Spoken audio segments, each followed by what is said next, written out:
गत किछि दिन हेब बारिपदा सहरर तापमात्रा लगातार भावे 40 डिग्री ऊर्ध्व रहुवा कारण समग्र सहर में देखा देइछि उत्कट पानीय जल संकट, जार परिणाम स्वरूप पीएचडी विभागर अपारगता को पदारे पकाई देइछि। लगातार भावे सहरर जलस्तर ह्रास पाइबा जोगु टोपाए जल पई सहरर विभिन्न वार्डर लोक माने डहल विकल हेउछन्ति। तेबे मंगलवार दिन बारिपदा सहर स्थित 25 नंबर वार्डर बासिंदा माने पानीय जलर समस्या को नहीं दीर्घ समय धरी बारिपदा मुरोडा मुख्य रास्ता को अवरोध करथिले।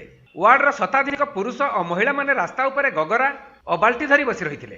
सेमानक कहिबा मुताबक दीर्घ 1 वर्ष धरी तांको वार्ड को पाइपलाइन संयोग होइथिले मध्य सेथिरे पानी छड़ा जाउ नाही एवं एही साधारण निर्वाचन पूर्वरु मात्र 2 दिन पई पानी छड़ा जाइथिला। तबे निर्वाचन सरिबा परे पुणी जल जुगाण बंद कर दिया जाइथिला। जेहेतु मु 25 नंबर वार्ड रे गोटे जा मेंबर हुए कि बासिंदा हुए जहाँ भी हुए, जेहेतु आमर 25 नंबर वार्ड रे टोटाल पानी सुविधा नहीं। वर्षे है पाइप पकईदे ता तो देखला रास्ता अधा खंडिया कर पकईदे ना घर को पानी छाड़िले किसी भी सल्व कले। इलेक्शन पूर्व से माने की चाहिए कि भाविले किंतु लोक लगे 2 दिन देदेले पानी तापर सरीगला। वार्ड काउंसिल को 10 थर फोन मुझे करची, मुझे बार बार फोन करची। वार्ड काउंसिल कला मु इलेक्शन बिजी थी, मु टेंशन अच्छी टिके फ्री हेले मु से कथा बुझीदेमी। सेकेंड बार पुणी मु फोन करनी जो कहले 2 दिन पर मुझे बुझीमी।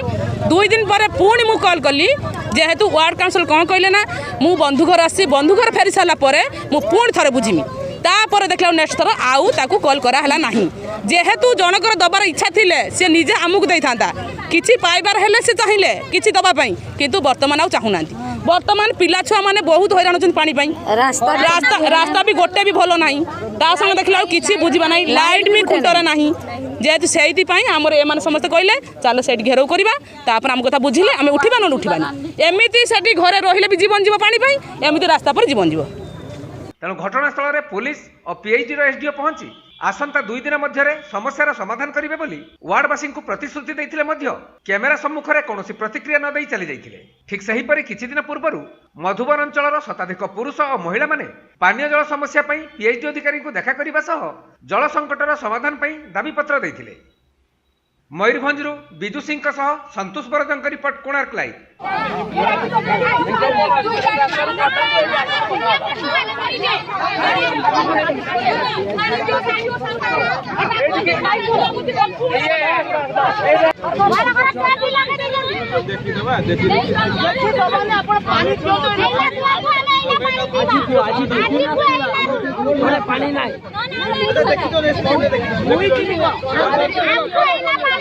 दीर्घ वर्ष होला ए अंचल रे पानी समस्या रही।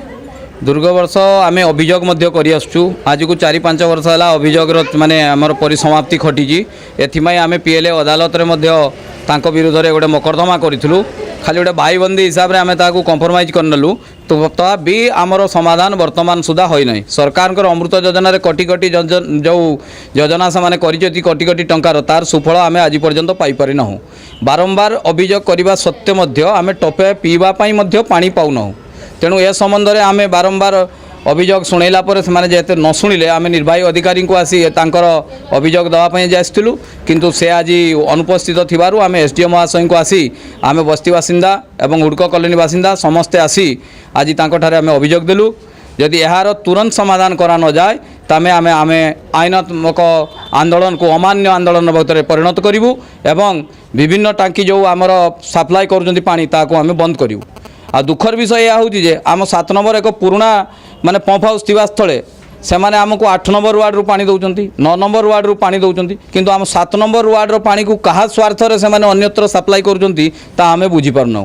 तेणु से जब आमको 7 नंबर वार्ड रो पानी आमको दियंते ताले आम पानी आज आम पाई आमर बड़का पानी हो जाता। तेणु यह कौ चक्रांत बल बंद करा जाइछि। तेणु आम आज आसिकी आम आमर ग्रीवेंस जनईचु तार तुरंत समाधान आम दाबी रखीचु। से आमको निर्भीक प्रतिश्रुति देते आज किंबा काली सुधा तार समाधान से निश्चित भाव में करेंगे और से आमको कहते आपण मैंने आम पाखक आसीपारि था आ समस्त को लेकिन आसबार आवश्यकता नाला किंतु आम जिते बड़े आज हताश हो तेणु समस्ते आसी आम मैंने जेहेतु पानी पीवाई पाऊना डहल विकल समस्ते होती कई मसे है गाधुआ पाधुआ ठीक से ना पीवाई पानी ना रांधिबा पानी ना तेणु समस्ते आज आम बाध्य आज ऑफिस को आज आसी आम ग्रीवेंस जनइलु।